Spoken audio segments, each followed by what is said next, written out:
आयशा वासी और मैं हूँ आयशा हमीद। नजर डालते हैं हेडलाइंस।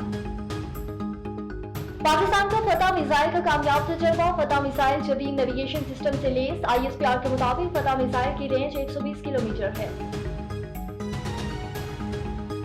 भारत ने एडवेंचर किया तो मुंह तोड़ जवाब देंगे। इतलात भी भारत 29 और 30 अप्रैल की रात हमला करेगा। इसहाक डार की मीडिया से गुफ्तगू। कहा भारत ने मुहिम जोई नाकाम बना दी, अपने हिस्से का एक कतरा पानी नहीं छोड़ेंगे। सिंतास मुआहदे की एकतरफा मौतनी ऐलान जंग तसव्वुर होगा। बात साफ है, इसलिए शफाफ तहकीकात का मुतालबा किया। भारत लाखों लोगों की जिंदगियां खतरे में डाल रहा है।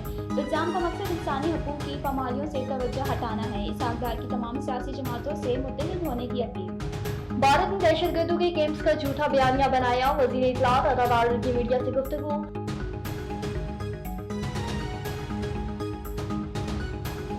फॉल्स फ्लैग ऑपरेशन कोई नई बात नहीं, आलमी मीडिया ने भारतीय इल्जामात मुस्तरद कर दिए। वजीर इत्तलात का मीडिया के साथ LOC का भी दौरा। CNN के सहाफी नक रॉबर्ट्स की सरजीवार गांव आमद। जाली मुकाबले में शहीद फारूक और मोहम्मद दीन के वुस्ता से भी मुलाकात।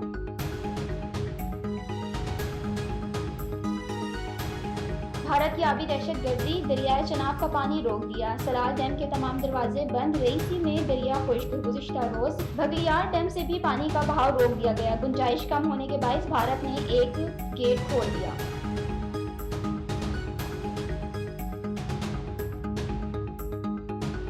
और भारतीय जारहीत के खिलाफ पाकिस्तान और चीन हम आवाज। भारतीय इक़दाम से इलाकाई अमन को खतरा है। सदर आसिफ ज़रदारी की भारत की जारखाना बयानात पर इज़हार तशवीश।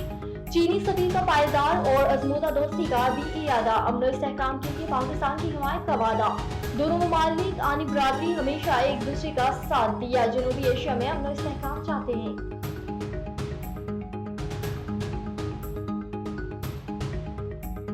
A1 टीवी के न्यूज़ स्टूडियो से कुल वक्त इतना ही। मज़ीद खबरों और अपडेट्स के लिए देखते रहिए A1 A1 TV, सब पे नजर, अंदर की खबर।